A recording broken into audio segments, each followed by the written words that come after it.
amtshela ukuthi wena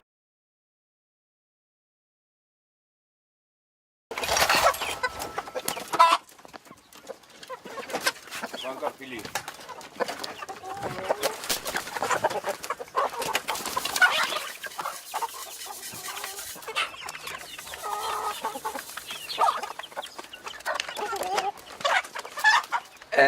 My life of an activist started in my early days at school.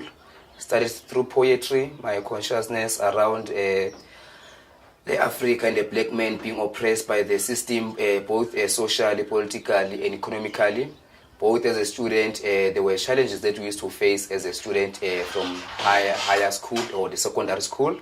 The challenges of school fees, the school uniforms, and the corporal punishment. So that's how I started to be politically active.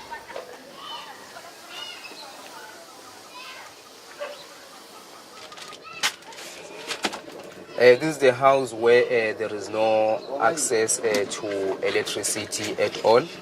So the only form of energy that is there, it is through the paraffin stove.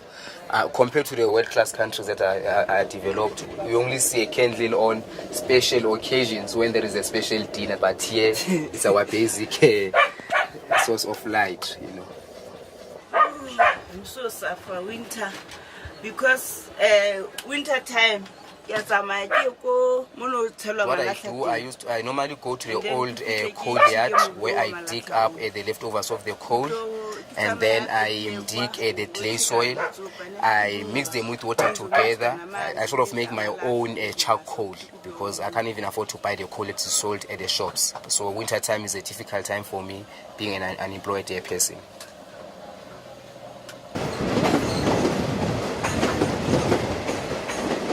Yeah, we are at Kliptown train station, a main power supplier box. So we connect from here and they go through the wires and to supply the shacks in the community. Normally there are people are saying no, there is a so-called illegal connections or illegal electricity. There is no illegal electricity. Electricity is not a privilege. It's a right that everybody must have. And I'm proud with the Kliptown, the way the community have connected electricity for themselves. Because energy means power. It means if you can't connect electricity for yourself, you have no power. So people have exercised their power because the government had failed them long ago to provide them with electricity. But people have taken steps. And if the community does not have energy, does not have electricity, that community is oppressed. We cannot continue to have the women cutting down the trees, you know, trying to make fire to cook. Hence, there is electricity that they must access. The prices of a fuel, the paraffin, is very expensive, and the majority of our people are not working. So, what do you expect them to do? We need to produce young intellectuals, academics. Do you expect them to study with a candle? No, it's not possible. Here we are at Freedom Park. It's still around the city of Johannesburg. And if you can look behind me, there is a solar geyser. This it uses the solar energy. It does not use electricity. Most of the people who are in Kliptown could not afford to pay electricity. And if you will give them a form of energy through the solar, it means it will be even cost effective, you know, it will be economical because they don't have even to pay every time because they are unemployed. Now today, as I've said, that there is a people's power protest against the usage of nuclear. Like any soldier, I'm putting on now my gear, you know, to fight against the usage of nuclear energy. The issue of free electricity, it is enshrined in this South African Constitution. This is the constitution where our rights to protest, to take it to the streets if we are not happy with our government are enshrined. So there's nothing wrong that I'll be doing today. I'll be just exercising my constitutional rights.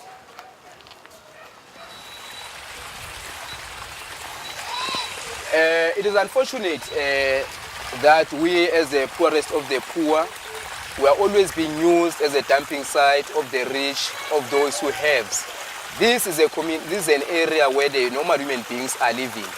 The same people who are living in this community, they have no access to sanitation. But hence the sewer from the hotel and from the other developed areas, it is being dumped next to them. And it is even actually affecting our children in terms of health. That is the reason why I'm saying today I should really fight for environmental justice and make sure that Kliptown becomes a developed area in our lifetime. Njani ma? Zokuthengela umshini. Marwa umshini izobe sengilobola ngawo ke. What the old woman is saying is that when she was back from her cousins in Sebokeng, she found a house burnt. There was a fire that was set up outside here. So because maybe it was wind, she suspects that the ashes were blown by wind and then they came inside. And because this is a shack, it's not a proper house, so they managed to get their way inside. And that's how most of the items, the valuable items that she has, they caught fire. If this happened at night, she could have died in this house, because the only reason why the house burned is because of there's no proper electricity. Because if there was a proper electricity, there was no one who was going to set fire that side. And here where we are today, we're in a place called Kliptown, where the ANC normally claims that the foundation of the South African Constitution was founded on the document that was adopted that is called the Freedom Charter. The Freedom Charter normally says there shall be houses for all. But in Kliptown we see the opposite. Instead of seeing houses for all, we see shacks for all.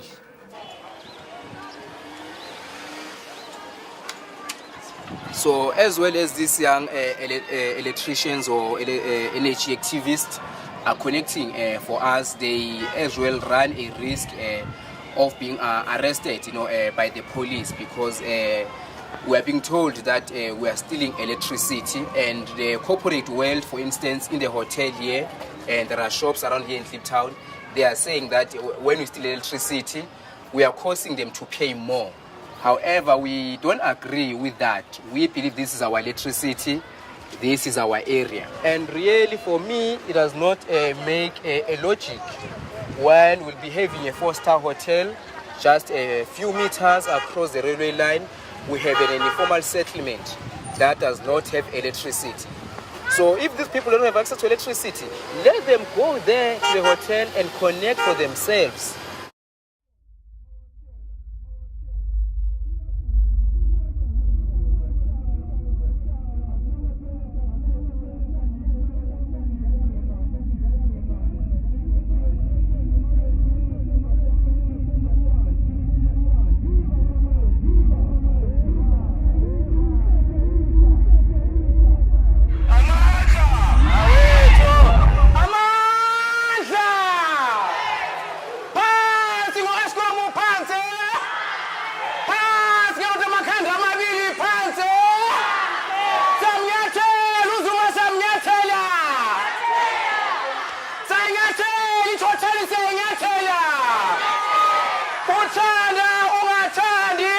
Electricity is a right. Comrades, namhlanje as a Kliptown concerned residents, we join this march to say forward to the green energy, away with the nuclear, away. People before profit. People before profit.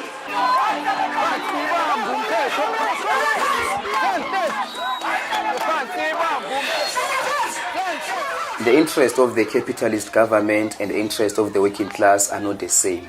We need a regime change. We need a government of the people, by the people, that will prioritize the needs and the interests of its own people first. Those who are building schools, their kids have no access to schools. Those who are building hospitals, when they're sick, they have no access to the healthcare facilities. It is the same people who are building the power stations. But when going back home to their places where they stay, they have no access to electricity. So really, we need to fight, and I won't give up, by the way. I'll give up the day I'm in my coffin. That's the day I said it's enough.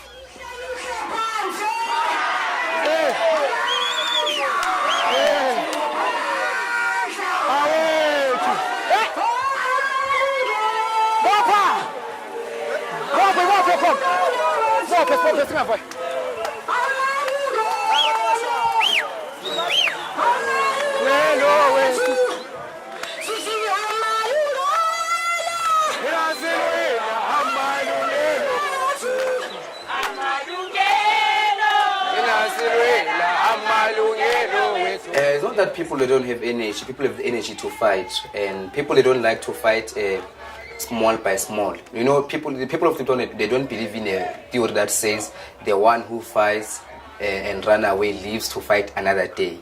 Normally, the people of Kliptown, when they fight once and for all. So that moment is still coming. You know, the way we've seen even the riots taking place in Egypt, the Egyptians didn't fight every day. They fought once and for all. The oppressive regime of Egypt was down. So is what I'm expecting with the Kliptownians, the South Africans and Africans in general.